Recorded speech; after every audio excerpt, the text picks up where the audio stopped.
Money, money, money, money, money Mondays, buddy. You were betting really big on that working and connecting instantly. I know. But welcome to Money Mondays. I think we are live, so. Hopefully we're live. Yeah, of course. Are we live, everybody? Can you hear us? All right. Well, welcome back, everybody. Money Mondays here at the Disrupt TV studios with your hosts, Ben Suttles, Feras Moussa. How you doing, buddy? Doing good. We need to do a vote. Who's the favorite host? Hey, well, I vote for me, so. That's fine. You're always biased. That's why we take you out of the thing. But I'm doing good. Finally had lunch. We had a late lunch. Chinese food, delicious, right? So, gotta eat before we do our Money Mondays, right? Gotta keep the energy up, right? I know. So now I'm ready to take a nap. That's fantastic. But no, drink the Starbucks. That's why we get you a Starbucks, buddy. That's exactly why I had the Starbucks. So how's everyone doing? So for those tuning in for the first time, right? Money Mondays, we do it every Monday, 3:30 p.m. Central. Some people submit questions beforehand, but really we like to take questions live. So don't be scared, don't be nervous. We're happy to, we won't mention who says the questions. Feel free to go ahead and leave a comment, and we'll answer your questions live. And anything else to add? Today's topic is asset management, right? So we're definitely going to do a deep dive on asset management. We've done a thing or two with asset management. So for those who don't know, we have a company called Disrupt Equity. We have multiple properties, different markets, and we've had several exits. Yeah. So asset management is something that's near and dear to our heart because it is the lifeline of your deals. Yeah, right? I mean, without good asset management, your business plan will fall over, and your investors will hate you.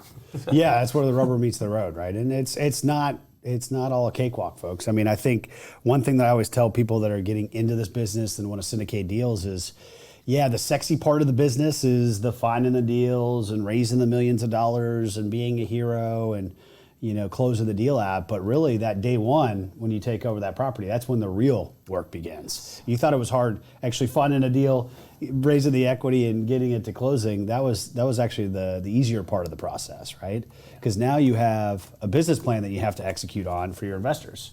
Or even if it's just for yourself and you're buying your own deal, which we have people that we know that do that, right? You still want a certain level of return even for yourself, right? For sure. So that takes hard work. And that hard work, that execution of your business plan, right, and making sure that you're hitting your investors' returns, that is asset management. You are the conduit between the property and the property management company and your investors. Yeah, right? now maybe deep dive a little more, right? Before you go on, explain what exactly an asset manager does. Yep. Right? I mean, I think there's a lot of confusion between the property manager and the ownership. What is the role of asset management and who does it? Yeah, primarily? So you can designate, so a lot of people, let's take a step back. You'll have the GP, right, which a lot of people are familiar with, right? What does GP stand for, Ben? General partners. That's what I'm here for, guys. I'm here to help with all General that. partners, and then your investors are usually going to be your limited partners. Now, not everybody structures it this way, but just to keep it simplistic, let's just say that's how we've structured it, right? Within that GP, you might have, a KP, and then you might have a manager, or let's call it two asset managers that are actually going to manage the deal. They're literally signed off as the managers for that LLC, right? So it's important to understand that there could be a couple different GPs, but not everyone's going to be an asset manager. So let me make that distinction first, right? But in the most simplistic definition of it, an asset manager is there to execute on the business plan, right? That can mean everything from working with the property management company, from hiring and firing them if needed, right? To working with the lender and all their requirements, to doing construction management and all the rehab draws, to managing the contractors and making sure that your rehab plan gets executed, to investor relations and communications, right? You're the ones that are, drafting up the weekly, monthly, bi-monthly reports and providing the financial reports that you're going to get from your property management company. You have to disseminate those things. You're also doing K1s. You're working with your CPA to make sure that the tax returns get done and the K1s get to your investors. You're also doing one-off stuff like cost segregation studies and tax protests and anything in between that involves the property and being able to be successful at managing that property, right? Because your property management company, they can make recommendations like, hey, it's time to, do your tax protest, and they can maybe even give you a person to work with, but they're not necessarily going to sign off on that, right? That's where the asset manager comes in and says, okay, this makes sense for this property. I like this fee that this company's going to charge. I'm going to go ahead and go with it, right? Yeah. So assume that everything that's important, to the execution of that business plan, that's what the asset manager does, right? So they don't do much. They do everything. It's, like Ben said, it's kind of the glue that holds it all together. Right? Yeah. So that's kind of what asset management is. I think, people always kind of say, well, where do you learn this stuff, right? And I think you have to really kind of understand how businesses work, how teams work, how project management works. We always kind of say that we're glorified property managers, right? So that's an important thing to understand, that if you don't know how, big complex projects work and how to keep that ball moving in the right direction, you might have trouble, right? If you just want to be the guy in the background, don't really have to deal with anybody, right? Maybe just sign off on the loan, or maybe you just want to put your money to work. I don't suggest you being an asset manager, because it does require you to roll up your sleeves and we live and breathe this stuff on a weekly basis, folks. This is not something that, I'll get to asset management next week. No, every week we're having calls with our property management company. We're fielding issues and answering questions for our investors, and everything in between. So it's a weekly thing, it's a monthly thing, it's a yearly thing. Yeah. So let's get going. So we talked about what is asset management. Yep. Right. So now, as an asset manager, right, you're checking, the goal of the asset manager, like Ben said, you're checking the business plan and keeping it in line and making sure you're making the right steps to get there. Right. So to help with that, what are some of maybe let's talk a little bit about what do we do with asset management, right? How are we structured on our, within Disrupt Equity? And then on top of that, what metrics are we looking to track? Yep. That's So, within Disrupt Equity, Feras tends to handle more of the acquisition side of the business. I tend to handle more of the asset management side.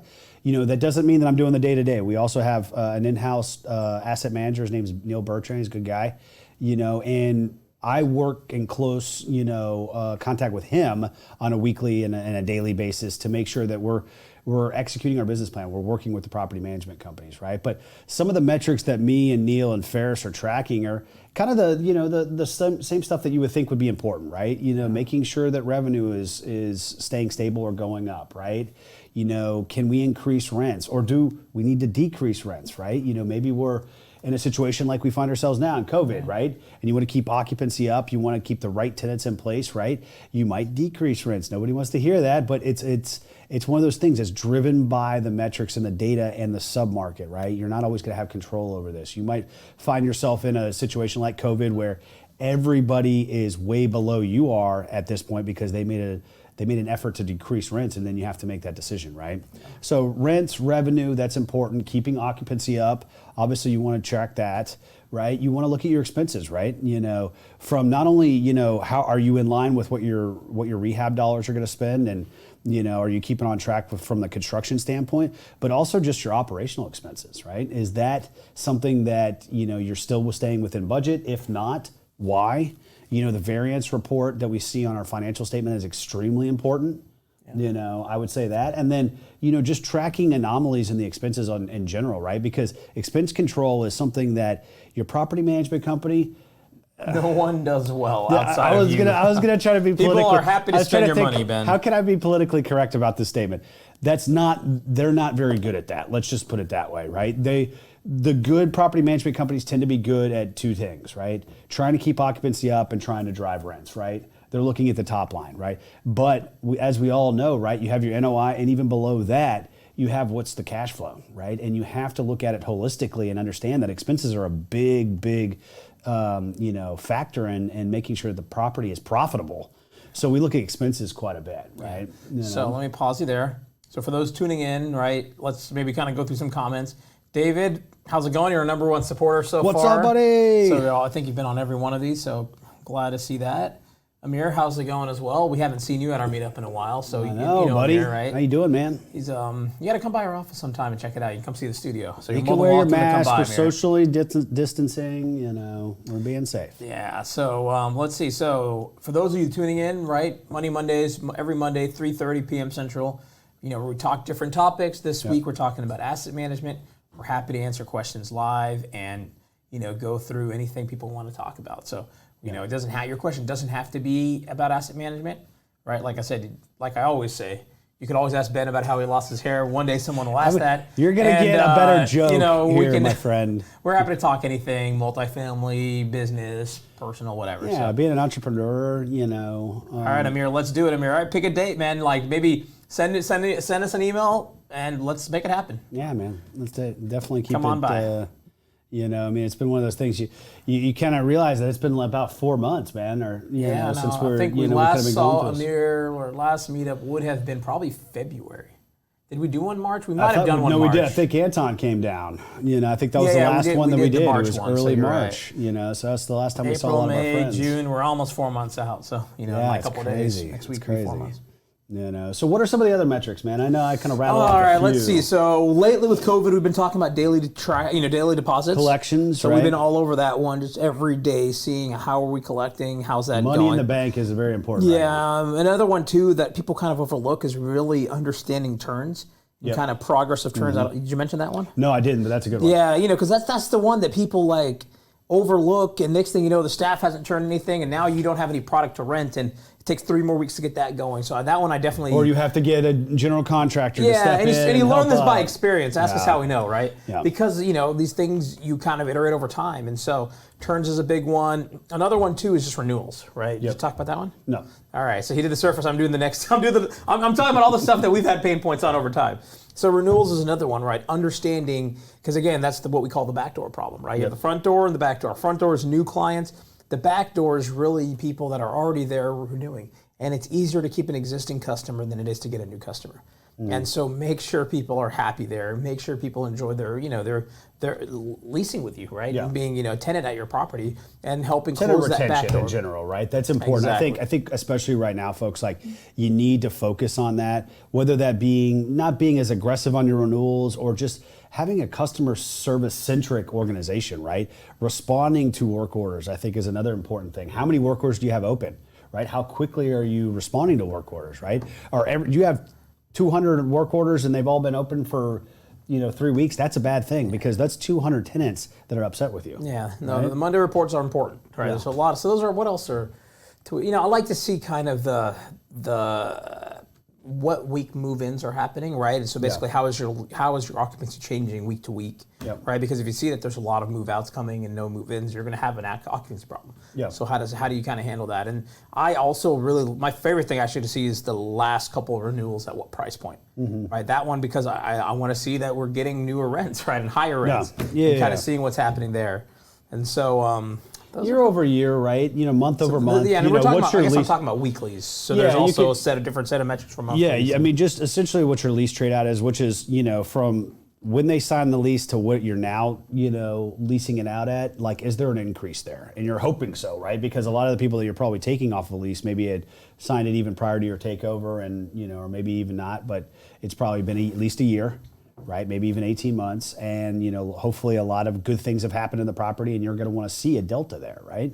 You're going to want to take it from 800 to 900, right? So you can kind of track that stuff on a weekly basis. That's important, right? But yeah, turns, work orders, because you have to, that also goes back to the expense control. I think that's very, very important, right? We track utilities very, very closely too, because, one thing that property management companies won't do a great job of is, really kind of digging into each and every line item, right? And if you're seeing a spike in, say, electricity, right? And maybe you can say right now it's attributable to COVID, but let's just say COVID wasn't happening, right? And you just saw a spike in March and April for your electricity. Well, what happened there, right? Ask questions, right? Find out, are lights staying on during the day, right? Is your your turn crew and your maintenance people, are they not turning off the AC whenever they're turning units, right? Maybe they're keeping it 50 degrees for the 2 or 3 weeks that they're turning it, right? You need to ask those questions because the property management company, they're not going to dive as deep as you as the asset manager should. So you have to understand that. But so we've got what's some of the top asset management tips, man? What would you say? Top asset management tips. Before I answer that question, let's go back to some of the comments that came in. All right. So Amir, yeah, you were on here a few weeks ago. We were talking about in person. We haven't seen you, not on Monday Monday. So appreciate you hopping on. For those of you just tuning in, right? Monday Mondays, we do it every Monday. Happy to basically talk through different topics, take questions live here on the air. I know some people have sent in the questions beforehand. We'll go through those. I want it to be interactive, right? Yeah. So yeah, I mean, the one thing that we want we'll come up with topics that we think are important, but we don't know what everybody thinks is important, right? We want you guys to bring us ideas too. And we can talk anything, being an entrepreneur, business owner, investor, multifamily, real estate in general. I mean, we could talk about a myriad of topics, right? Ben's hair. So my hair, this guy's killing my hair. All right, so your question was, what was it? Top asset management tips, man. Top asset manager tips. Make sure you get the weeklies, the format that you want them. Have the data points that you care about. Actually check your weeklies. Yes. And actually look through them and understand what's happening and ask questions, right? Yep. Another one too is just be diligent about the business plan of where you're trying to get to and where you are, right? Because you can't kind of sweep that under the rug. Otherwise, you're not going to really make progress, right? If you're just kind of beating around the bush, trying to hide what's going on, right? Be real is maybe the answer. No, and I think that's a good point, right? Like, on the investor relations side, like, look, not everything goes perfectly year one, especially. Sometimes your rehab takes longer. Your tenant profile was a little bit worse than you expected, and you had to have a little bit more turnover than you expected, right? Things can slow down the implementation of that business plan, and I think you just need to obviously work towards, like, okay, how do I overcome that challenge, but also relaying that solution that you have with your investors as well, right? Because remember, we're talking mainly about the operational side, but the other half of being an asset manager is the investor relations side and working with your investors and doing that. But Feras brought up a good point. Make sure that you're getting the right level of data that you need, right? And you and your property management company can kind of determine that. But ultimately, I always kind of base it on, what did you propose to your investors, right? Those should be the basic metrics, but start there. Right? Make sure you get a budget variance report too. That's important because it's going to show what your budget was that you had negotiated with your property management company, which should hopefully mirror what you gave to your investors, and what is actually happening in reality, right? And make sure that they have, the right level of commentary beside that, right? Like, not just some, utilities were high. Okay, well, that told me what I already knew, that of course they're high. We already know that. Why were they high, right? I want them to try to dig in and think about what's going on, right? So a budget variance report is another thing that I always like to see, right? But I always say for people, always ask questions of your property management company, right? You're entitled to ask questions, and you should, not to the point of being annoying, right? But you need to make them aware that you are reviewing the data that they're putting in front of you, because what they're going to start thinking is, oh, Ben and Feras aren't even looking at this stuff, so I can just, not do a great job at it, right? I could use another couple choice words. You are looking at it. And you want them to know. Yeah, you're going to come pounding on the door to get answers. Why was this like this, right? It's surprising how much of a fire that you can light under them when they start realizing that you're just reviewing their reports, right? But the other thing is, just be candid with, both your property management company and your investors, right? If the property management company's not doing a good job, or they're not hitting the business plan, right? You need to be candid with them. Don't let that drag on. Ask us how we know, right? You cannot let them drop the ball even for a month, because it'll take you 6 months to get back to where you need to be, right? So fire quickly when it comes to property management companies. Keep them accountable to what your business plan is, and be candid with your investors too, right? If things aren't going well, it is what it is, right? Investors probably don't want to know all the nitty gritty stuff that you're doing, right? But when things are really bad, you do need to tell them what's going on, and over communicate, right? We usually do a once a month report. Now we're doing it twice a month, right? We're kind of giving a mid-month update. And the reason being is that times are crazy, right? So we felt like we needed to over communicate, but we've seen some people that have done it on a weekly basis, right? We're trying to kind of have good enough data to do it on a bi-monthly basis versus a weekly. It's kind of hard to track some things, and get a sense of where things are at over a 1 week period. But, 2 weeks seems to be about the sweet spot. So we're going to keep that up. So I think that's another tip for people to understand, is that you have to communicate, especially when times are tough, right? Yeah. So what else we got, man? Next question, action items for you to increase the ROI on your portfolio. Action items. So maybe simple things to increase the ROI, right? Look at what your actual loss to lease is, right? Understand how to close that gap. Loss to lease, what it means is basically, how much if you were to get new leases today on every single unit and bill those out, how much is that versus what you actually are billing out today, right? And really what you're trying to look at is saying, I have people in this apartment that are paying $700, but today I can rent that at $800. So that's a $100 loss to lease on a unit. Right, so really understand that, and if your market rents are true market rents, meaning you're actually getting those, Well, that's a good way to close the gap, right? And just be aware of that and understand when can you push, when can you not push. Yeah. Other things too is just understanding if you're doing rubs, right, what your spread is on what you're billing back. And, are you able to tighten that and do better there, right? And again, there's rules and laws that you have to follow. But that's a good example of another place that people, because some property management companies just get lazy and they do fixed billing and they do other stuff, right? And understanding that piece is another good example. What other easy things that are kind of I always kind of low-hanging? go back to two different things, right? One on the income side, one on the expense side. So on the income side, right, is looking at your other income, right? A lot of the deals that we're going to buy, now this might not be you, but we buy usually value add plays, things that have either been mismanaged or just aren't in very good shape, right? That tends to mean that the people that are living there are not getting charged both the full tilt and rent, as well as the full tilt and the other income, right? Which can include a myriad of different fees, right? From just month-to-month fees to, canceled check fees to, all kind pet fees, pet rent. Yeah. Right now, you have to obviously, make sure that this is all in line with what the submarket is doing. There's a great service that one of our friends told us about, Greg. What was that?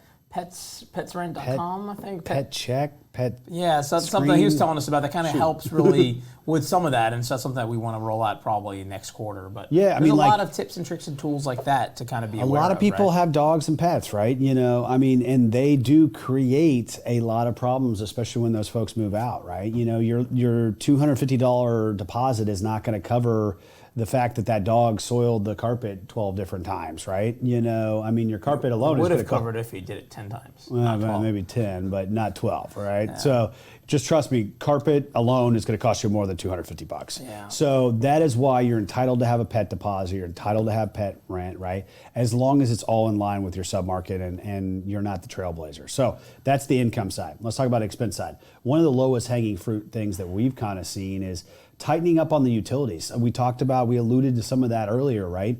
Your vacant electric is sometimes extremely high, right? Why is that? It's because your maintenance guys are going in there to turn the units and they're forgetting to turn off all the lights and turn the AC. While they were working. Yeah, well, then turn the AC up when they leave at night. So the thing is running at 50 degrees with all the lights on for the next week or two while they're turning the units. You times that by 5, 10, 15 units, you can imagine that all gets billed back to the property, right? Doesn't go to a tenant. So pay attention to that, right? Also be looking at your water bills, right? There's got to be sometimes, obviously, you're rubbing it back. Sometimes you're not, just depends, right? But if the property is on the hook to pay that water bill, it's in your best interest to make sure there's not any leaks, right? If you can do any of the low flow type, implementation, from toilets to shower heads to faucets, look into that, right? See if there's a savings there, right? Because the utilities will chew up your property, worse than a lot of other things. Let's just put it that way. It starts adding up. Right, so something to kind of take into consideration is those just little low-hanging fruit. Go get a leak detection company out there. Yeah, no, definitely, it's worth it because even if it costs you $5,000, right? If you're overpaying by $5,000 a month in utilities, then it just paid for itself. Yep. So be smart about it, right? I think also going into the hot season here in Texas, right?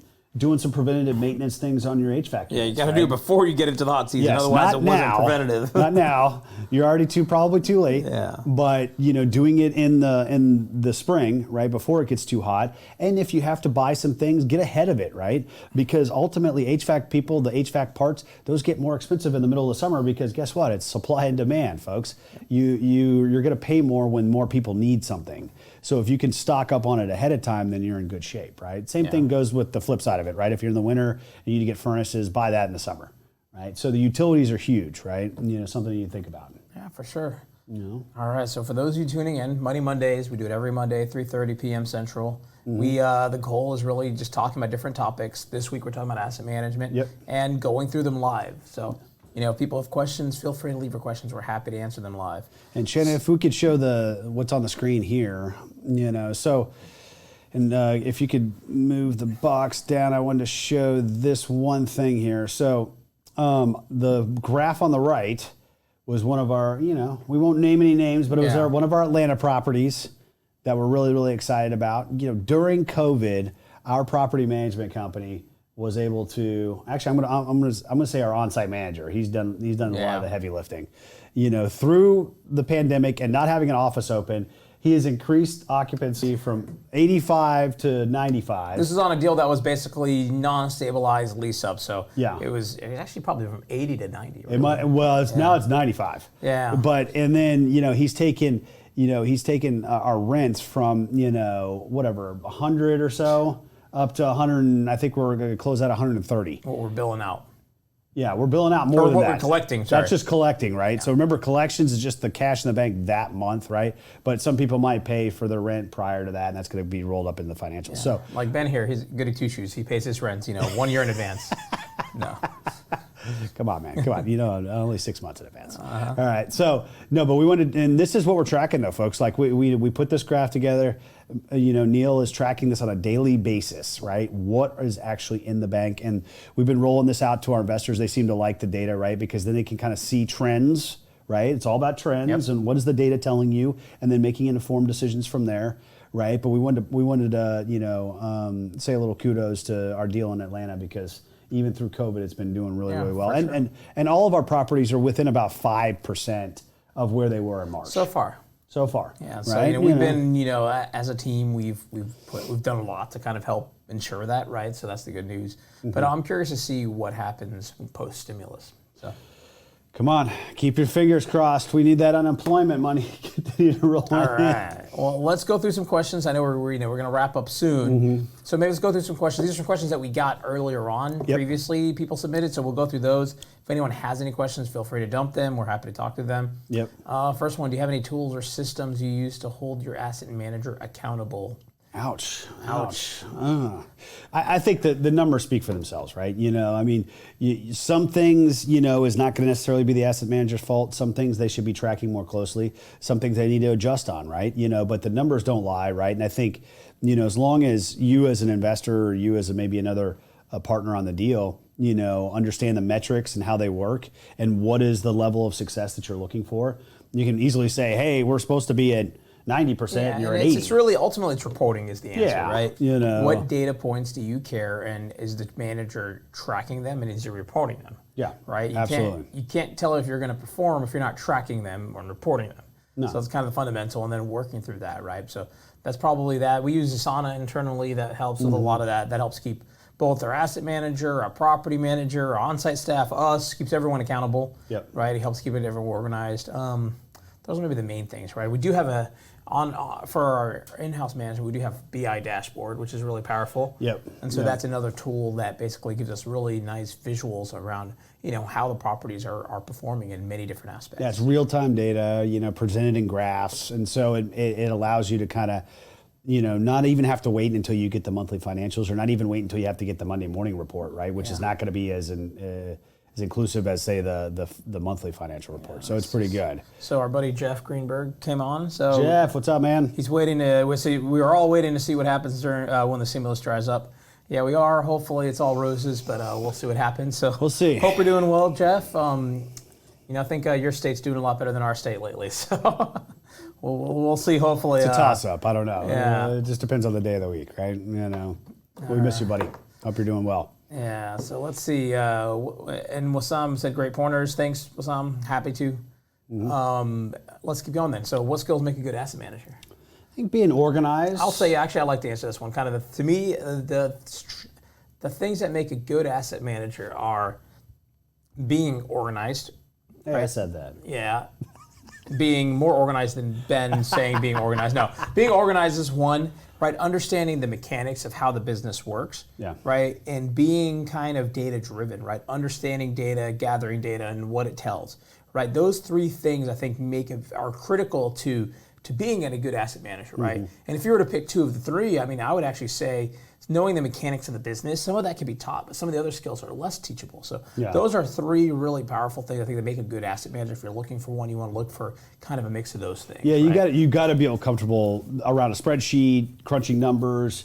What does that look like? If you don't, it's probably going to be a tough gig, right? Because once again, you're basing decisions on where the data is, right? So you have to have that as a skill set, right? Yeah. All right, let's keep going. And then last question, what are the weekly, daily tasks you may perform as an asset manager? Okay, well, we kind of alluded to you want to do the weekly and I'll do the monthly, and I guess daily? You do weekly and daily, I'll talk about monthlies. Yeah. So daily, right? Right now we're tracking collections, right? We're handling the rehab. All this stuff is ongoing. I just always can just say it's going to be one of those things that's going to be perpetually happening. Even after you're done with the rehab, you're still going to have CapEx, right? Yeah. So that's probably a daily thing. Weekly thing, you're reviewing the Monday morning reports, right? Which are the reports that you're getting from your property management company, right? And it's not going to be as intense or as detailed as the monthly reports, but it's still going to have the data that you're needing to track. And then you're also having phone calls with them, right? I would encourage you at least through the first year or two of holding onto a property that you have weekly calls. Even if it's a 20 or 30 minute sync with your property management company, you need to be talking to them. You need to be asking them questions, and it's usually going to be questions based on the Monday morning report. Yeah. And then maybe in terms of monthly stats, you're looking over the financials, right? How are you tracking relative to the budget? What's that variance report look like? Mm-hmm. Are there opportunities to save, right? Even if you're performing, is there a way to perform better? Mm-hmm. Right, or is there a way to collect more? Those are the key things. You're doing lender draws, right? Whenever you're in the midst of a rehab, quarterly you're usually doing replacement reserve draws. Yep. And what else? Kind of other things. Reporting out to your investors, doing distributions. That's a big part of it as well. That's really the gist of it, right? I'm trying to think of any other big. There's some yearly things, that we talked about, right? Accounting, if you need to, right? There's kind of some of that stuff. So that's the high level. I'd say most of what's needed. Mm-hmm. Anything else I'm missing, Ben, that's important? No. I mean, I would say on the monthly and the daily, and the weekly, that's probably about what it is, right? But there's going to be stuff that pops up in between, right? Maybe you have a fire at the property. Now you're having to deal with an insurance claim, right? So there's some things that you're just not even going to know that you're going to have to do, right? And it's just going to pop up on top of all the other things you've got to do. Absolutely. So Jefferson asks, what KPIs are you watching on a weekly basis from the asset manager? So I think we went some of those earlier, but really, I guess this question, we talked about the KPIs from the property manager, but from the asset manager, you want to kind of maybe give a rundown of those? So KPIs of what I'm looking for from an asset? Yeah, you're tracking from asset manager. Maybe I'll start. So to me, how are we doing on collections? Right, where are we with draws? Because draws can be all over the place. So really weekly, how are we trending? When's the last time we've heard from the lender, right?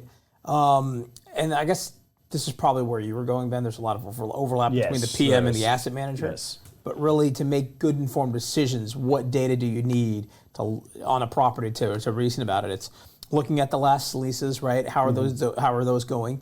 Looking at obviously collections, looking at how much traffic is coming in, how much of traffic you're closing, how many units are getting turned, how many people are renewing. Even other things, like other interesting things that have kind of come across is really, if you're on site, go look at the last set of move-in kind of sheets from your tenants so you can see, are tenants moving into a unit that is rent ready, or are there some things that need to be done? There's a lot of these kind of nuggets to think about. Point, right? Did they get moved into a unit that wasn't ready, right? Yeah. And start that relationship off on the wrong foot. I think also just kind of keeping up with the reviews too of the property, right? Because that sometimes can be a telltale sign of how the property management company's doing. But your asset manager really is you're relying on them to provide you with the data that you need, right? And if they're not providing it, then that's a bad thing, right?